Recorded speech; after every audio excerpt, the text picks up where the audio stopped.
Round 7, start.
Anish, solid draw against Nodirbek today. Yeah, what happened?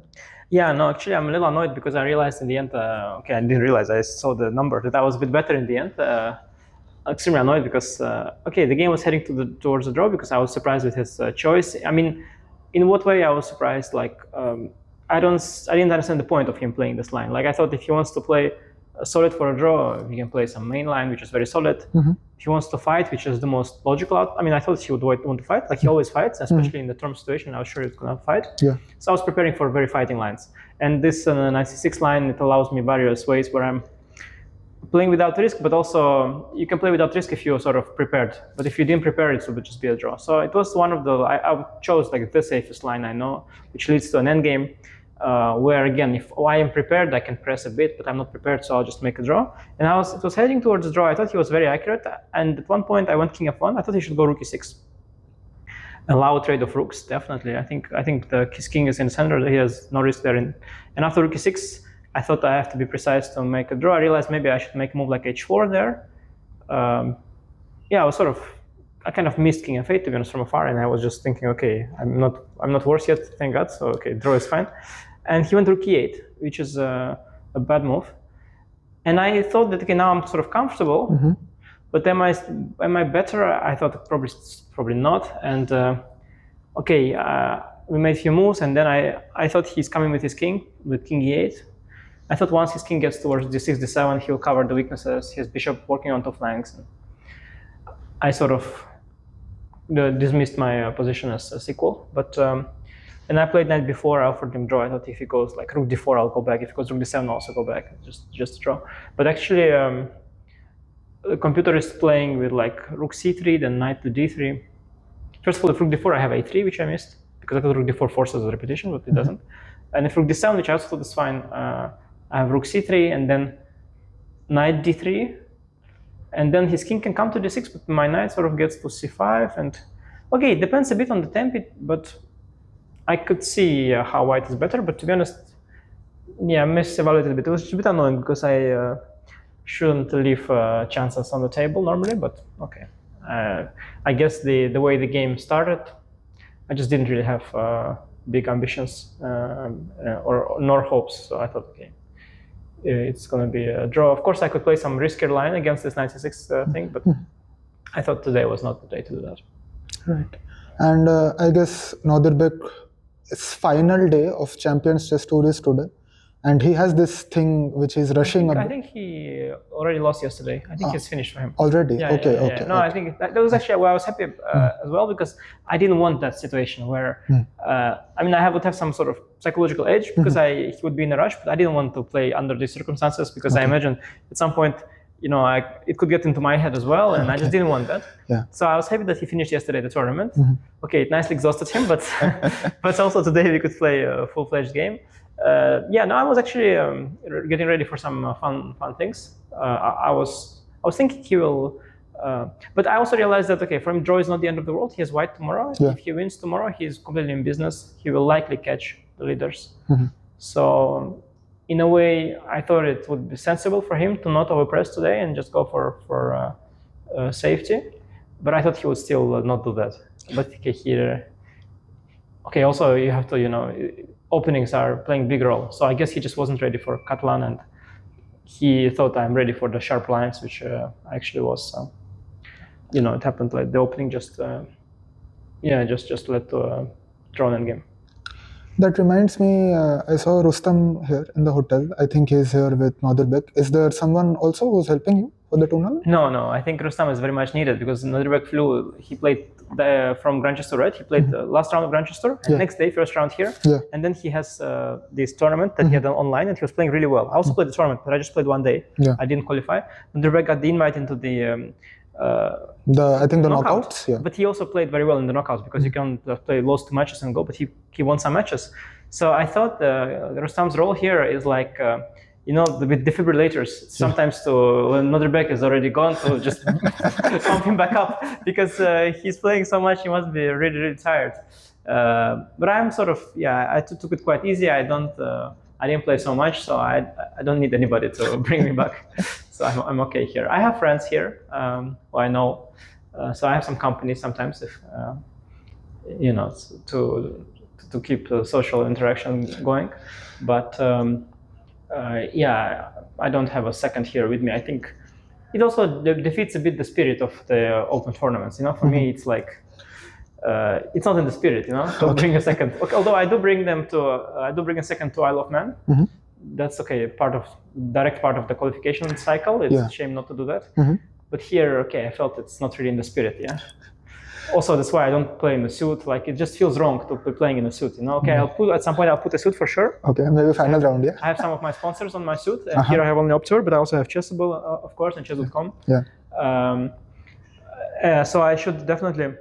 I will wear a suit at some point, but or a shirt. But somehow it just doesn't feel right to me. Like it's like when you go into the wild, and you don't have the animals from the zoo there, right? You have different animals. Like it should be different. Like the lion with combed hair is not going to be in the Sahara. In the Sahara Desert, it's going to be like in the New York Zoo. So it's different.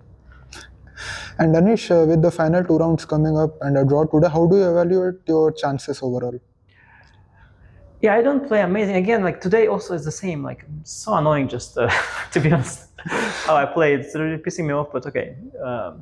It just stuff gets in my head. It's just so frustrating, really. Like I realized that Rook E8 is an inaccurate move, and then I don't know why I just somehow get in my own head all the time. It's just very frustrating to be me actually. You guys don't really experience this. It's just, my initial thought is so often better than what happens after prolonged thought. And that's just so frustrating. But I'm doing very well so far in the standing. And my head is working all right. So I think it will be very exciting last two games. If the previous games are any indication, then last 2 rounds will be a lot of fun. Thank you so much, Anish, for your time, and I wish you all the best for the final 2 rounds.